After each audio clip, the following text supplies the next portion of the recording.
Hey, welcome. I am back from where, you may ask. I don't even know if I haven't been gone that long, actually, out of the country, but we were out of the country.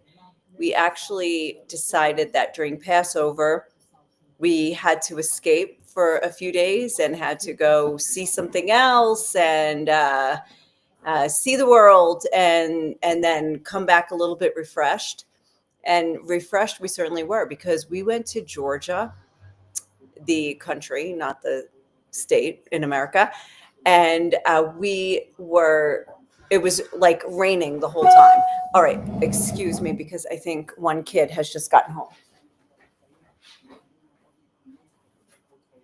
Oh, I was just about to message you. Oh, I'm so tired. Did you win? Oh, Oh. because my stupid team. Well, and I'm on live. Don't say anything you might regret. When you're done. You want to tell them? No. Oh, Lucas just got back from a basketball game, and it's like 8 o'clock at night. It's after 8 o'clock. Wow. Okay. All right, Lukey.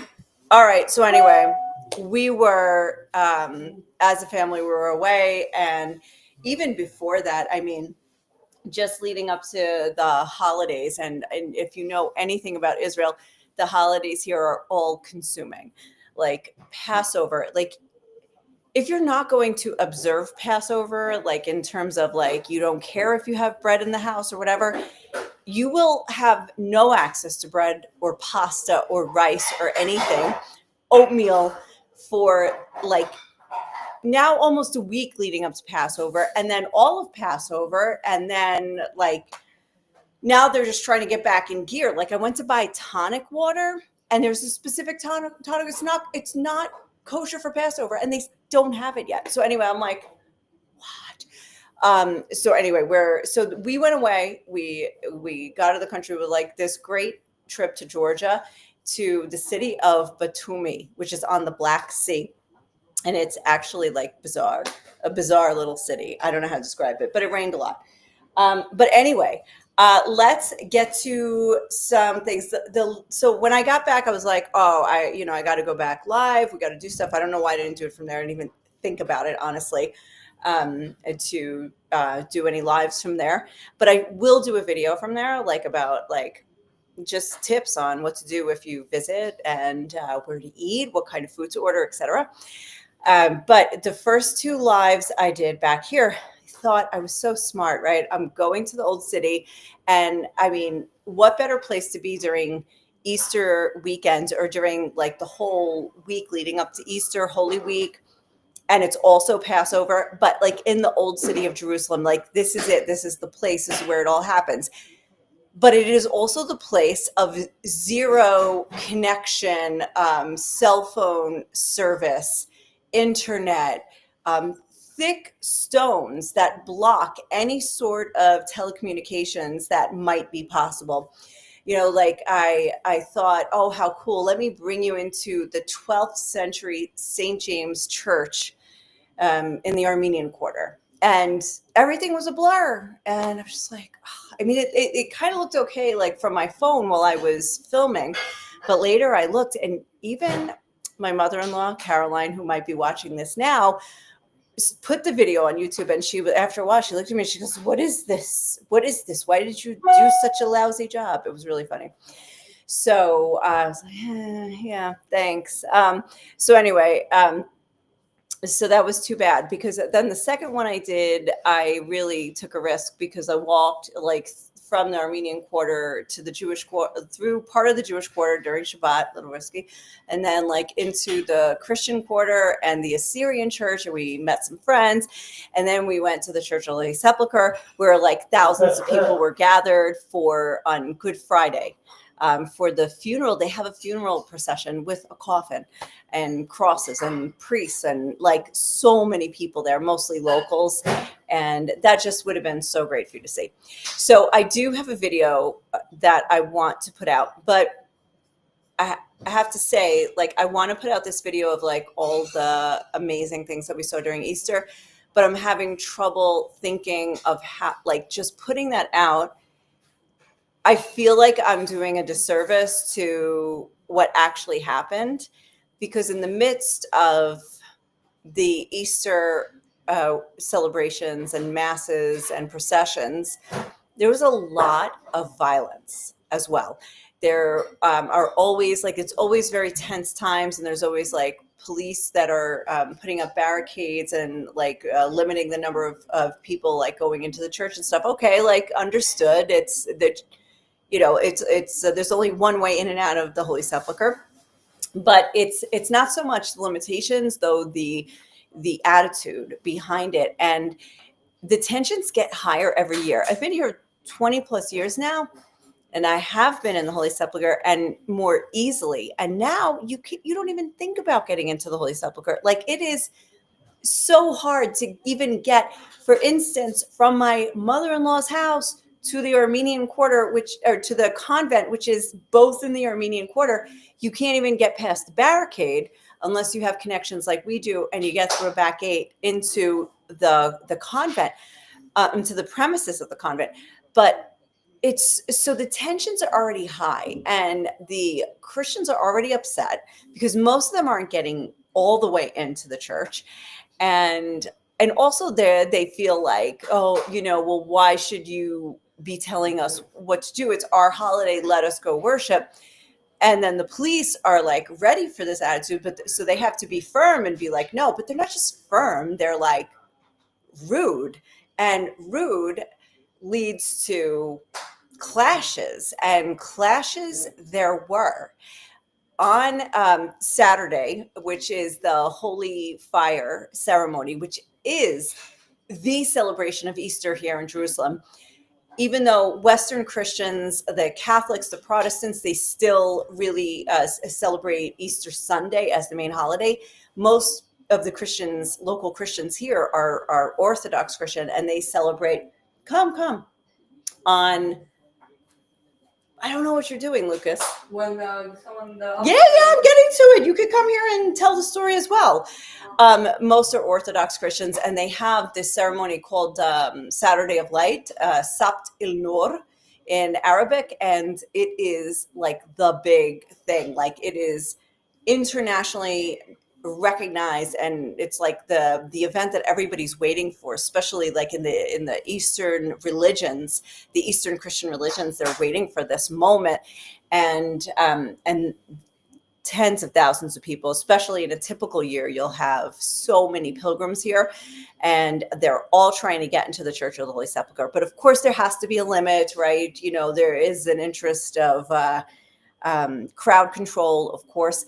But this year, it got out of control, and I like how to report this. I just actually went online to look up like how it's being reported, and here's the deal: it's actually not being reported. It's been limited to Facebook and Instagram and people who were there, and of course it gets picked up by the people who, the publications that are anti-Israel, like they're waiting for things like this to put this out, of course. But at the same time, this should be news. This should have been in every Israeli publication. But I'll tell you what, I feel like I live in alternate universes.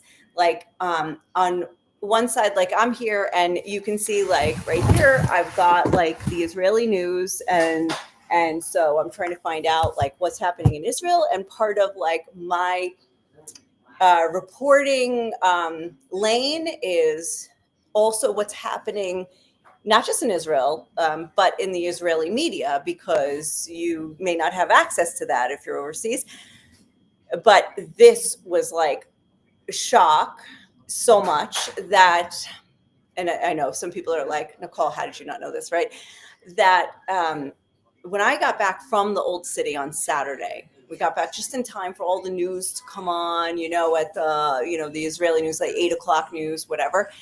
And not one word. It was all about the hostages, the protests in front of Netanyahu's house, the Maimuna celebration, which is this big festival they have like right after Passover, where they make like all sorts of indulgent leavened products and stuff, like like fried dough and all this stuff, like after not having bread for a week, and then they go all out with this maimuna, and it's everywhere. And those were the headlines. And I was like, well, I mean, I literally was in an alternate universe, because we went and we spent the night in the old city, and it was like totally taken over by the Christians, like for that day, like the character, the sounds, the church bells, the processions, and everything. You just are, and the main language is Arabic, and then Armenian, and you're in this world of like a different type of worship. One thing I also know, which in this video that I will hopefully upload and send to you guys soon, but I note that there's a scripture that it just like dawned on me. I'm like, like when Jesus said, "The kingdom of heaven suffers violence, but the violent take it by force." And I was like, like we in the West, we go to church and it's like, shh, everybody be quiet, hush, hush, like, be respectful. Don't let, and of course it's always in these like cavernous, like chambers where you hear like anything, like a pin drop, and you're like, oh, shh, everybody be quiet. Here, there's like no quiet, like not for a second. Like, I mean, you'll see in the video, like even you're waiting for the funeral procession, and it's like loud, raucous, everybody's talking, everybody's filming, and I'm like, wow, it's so different. Like Christianity is expressed so differently in other cultures, and I think it's just amazing. But it's like a real like got a strong vibe, and so different, so Middle Eastern, that it even makes living in Israel feel more Western, if you can imagine.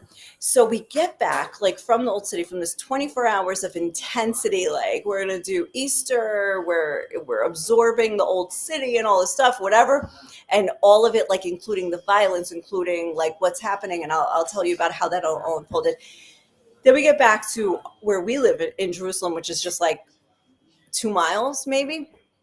And, nothing. Like nobody even knows. They don't even know what the Sap del Nor is. They have no idea. And there was even an Israeli documentary crew that came. Hi, Daniel. You can say hi if you want. That came to the Holy Fire, and they wanted to film it because they're like, wow, we never heard of it. I mean, there's Israeli Jews, and they're like, well, we never heard of this. And how did this go on for centuries in our own city, and we don't even know about it? And I'm like, yeah, but then I saw that play out in just the news coverage, which was just all about the Israeli issues, like the problems that plague Israelis. Like, so here's the thing I also drew a parallel to, that the only time, like when the police and the army are criticized by by pro-Palestinian crowds, by Palestinians, and then of course what I saw play out with the Christians in the old city on Easter. And yet, while there are some Israelis like who are in those crowds as well, who call that out all the time, the mainstream Israeli media and Israelis do not call that out until it affects their protests. So when the police turn water cannons on the anti-Netanyahu or the pro-democracy movement, however you want to characterize their protests, when they turn the water cannons on them, then the media says, oh, Ben Gvir's police. Itamar Ben Gvir is the head of national security. He's very far right. He's very hard line in terms of like his stance on terror, his stance on like he's in charge of the police, and he's very strong. You could say like has shades of anti everything, not specifically his type of Jewish, his thought process. Like, there's stories about that. You could look up Itamar Ben Gvir. You can read about him. But his, so him running the police is actually like, for the anti-government crowd here, the anti-Netanyahu specific government crowd will say like it's Ben Gvir's police and they're so violent and they're so this. Whereas the Palestinians who were subject to police in, in the old city or in the West Bank would have been saying that all along. So I just felt like when I came back to this side of the world, which is all of like 2 miles max, I was like, my mind was blown. And so anyway, that was that was whatever. I didn't know how to take. I was in shock for a few days, just trying to process all of these changes, or these dynamics, not changes. The change for me going from here to there, but the dynamics of where we live. By the way, that you just heard is a lari, which is the Georgian coin, the Georgian currency. So it's one lari. Anyway, I know you needed that information. Oh my gosh, I just saw I had comments here. Jacob Persley, hi Walter, hello, and thank you for your prayers. Now, Jacob, yes,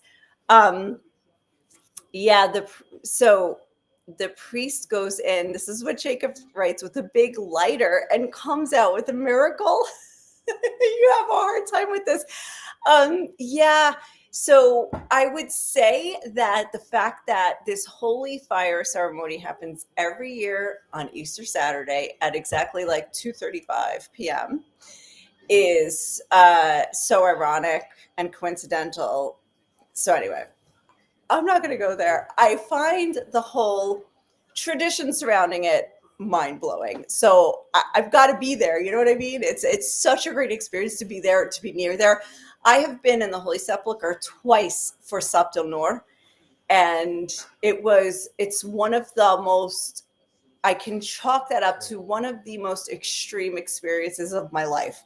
Like, you're standing for hours on your feet. You are not leaving your spot, not to look around, not to go to the bathroom, not to eat or drink or anything. You are stuck in that spot. You move, you lose your spot, you're done.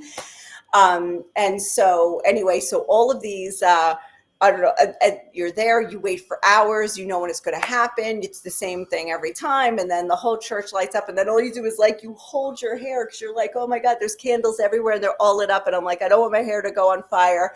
And anyway, it's the same every year. But I think I'll have to do it once again in my lifetime. But I haven't yet regained all of my patience for this issue.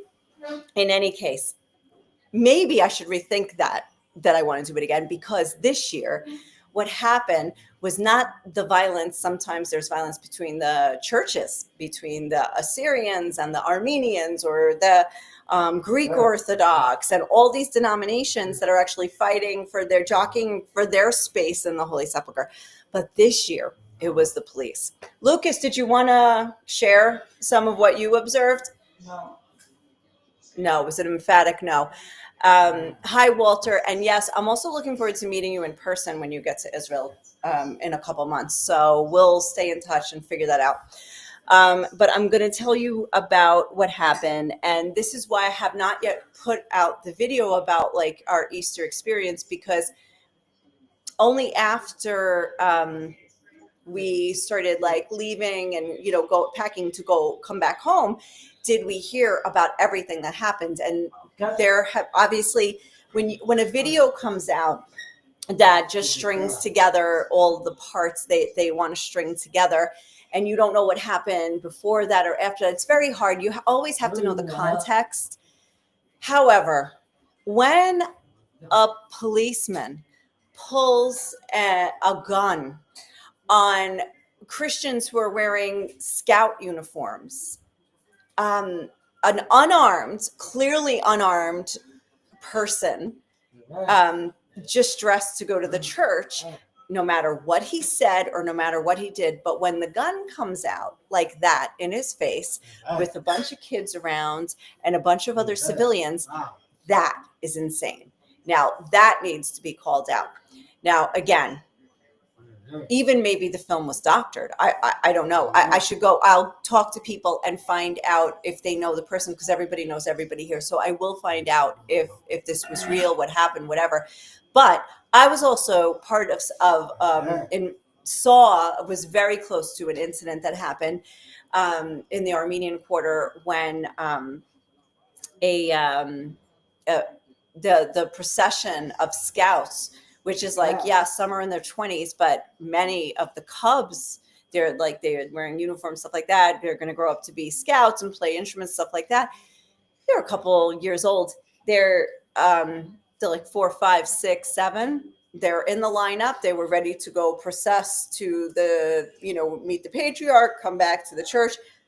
Well, they're waiting in the tunnel, and there were some Jewish people who wanted to pass to go through, and the Armenian said, and this is just what I hear, that are arguing, like, no, you can't go through, wait till we go, whatever. And a scuffle broke out. And I was in the back, I was unaware of how it started, but suddenly I hear kids screaming and then just start running back toward us from the tunnel.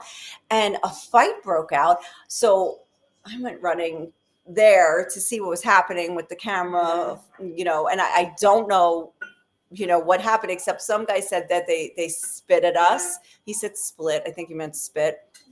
I'll clarify.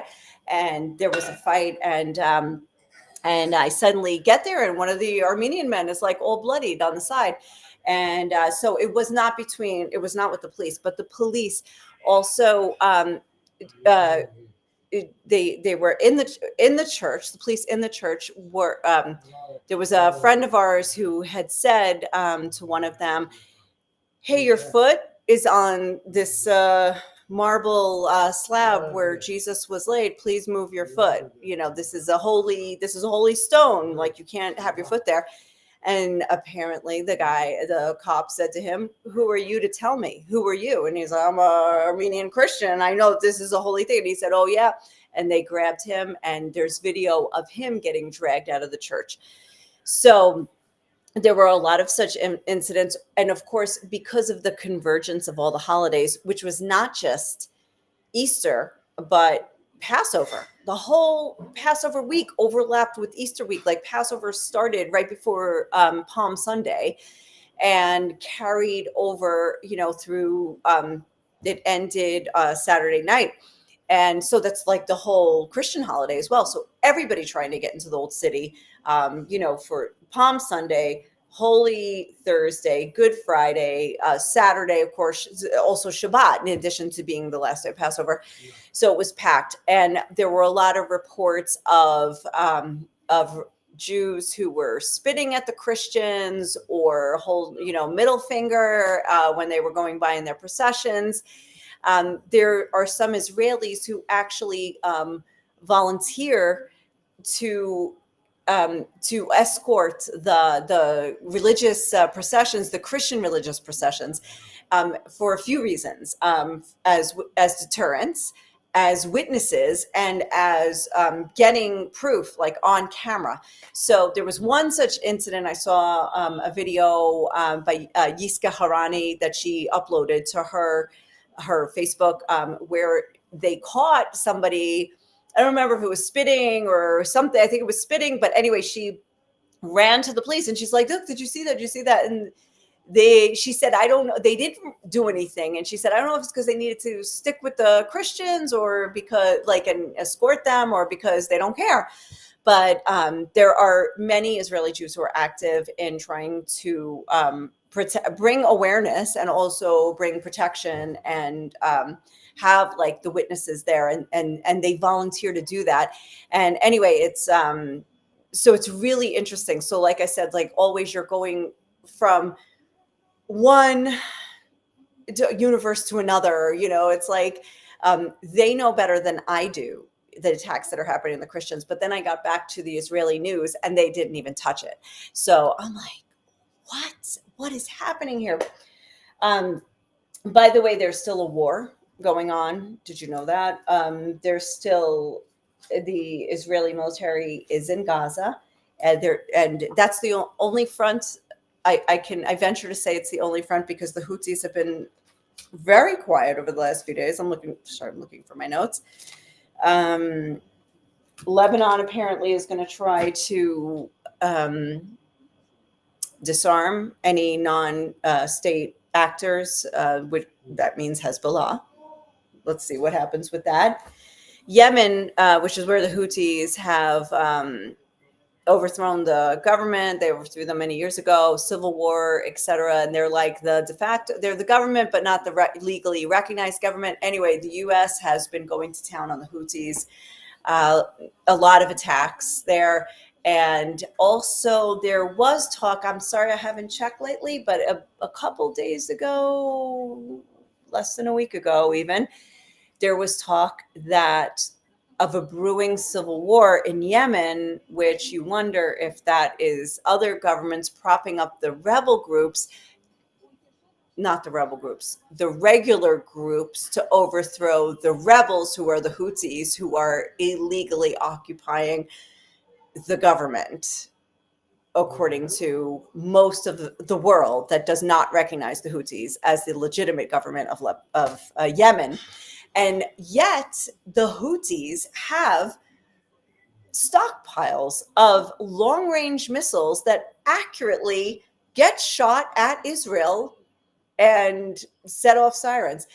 But we haven't had one in almost a week. So it feels like a whole new world, that when you haven't had a siren in a week.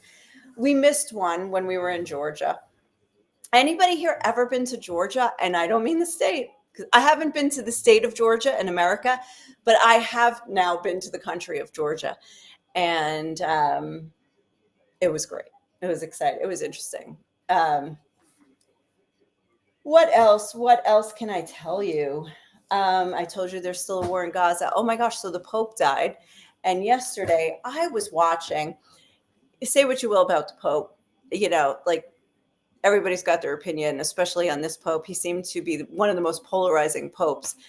And, Israelis were never sure how to feel about him. But the Gazans, the Palestinians, I think he had a very good relationship with the Palestinians. And there's a Catholic church in Gaza. And the Pope was on the phone with the congregants there almost every day. And he was even saying, I watched a couple videos of him talking to people on the phone from the Vatican, and he would even be saying shukran, he had several Arabic phrases. Shukran means thank you, but he would say he had enough Arabic just to talk to them, and they were speaking in Italian, which was so interesting. So the other, oh, by the way, so Walter is originally from Georgia in the US. I was waiting for it. I'm like, oh my God, he's from Georgia. Oh, in the US. Yeah, that's so funny. I'll add that to my travel list one day, but I just finished the country of Georgia. So funny. So, so the Pope had this, was very tight with the church in Gaza, where people are sheltering and maybe still sheltering. And one of the things that, of all of while we were Easter weekend in the Old City on Good Friday, there was a group of people waiting in the plaza of the Holy Sepulchre, waiting for the Greek Orthodox procession for the funeral of Jesus. They have a funeral procession. And these group of people, they looked I pegged them for foreigners, not from here. And they were all holding pictures of children. And so when I asked, I said, speak to the leader. And so I went and I met him and I asked him, okay, what's the story here? Why are you holding these pictures? And who are these people? And whatever. And he said, these are Christian children who have died in Gaza during the war. And their family has asked that, we would pray for them and remember them during the Easter services here in Jerusalem. So, think what you will about the war. Of course, it's either genocide or completely justified, and nobody seems to be able to think that maybe there's a middle ground or something. But children have died on both sides, and so that is really important to remember and to look at as the war still is going on, and Israel is still there and militarily more in control than they were before the ceasefire that I think was in January. And there was the series of hostage releases. But Israel has more control. You don't hear of any casualties except just one casualty this week. In like a month and a half, 2 months, which is actually compared to the previous period, is shocking, and I don't understand how to account for this difference, um, it's still going on, and of course there are still 59 Israeli or hostages from Israel. I think two of them are not actually Israeli, I think, but I think most of them are. That includes 35 confirmed deceased and 24 hope to be alive. Um, there there's one, the remaining dual American Israeli citizen, Edan Alexander. They recently had a video, I think a sign of life video of him. But in any case, everybody believed he was alive and that, America was negotiating. There was even talk in the Israeli media that America is negotiating for the release of the Israeli American because he's American and it's not fair and whatever. Well, anyway, Hamas has been saying the last couple of days that he was killed in Israel, or they said they can't find him, but they found the body of one of the guards and the guard was killed in an Israeli bombing. And they said, now we can't find Edan Alexander and the other guards. Don't know if that's true, but that's what Hamas has put out more than once in the last couple of days. Jacob, good night to you too. And Walter, we'll talk about Georgia when you're in Jerusalem.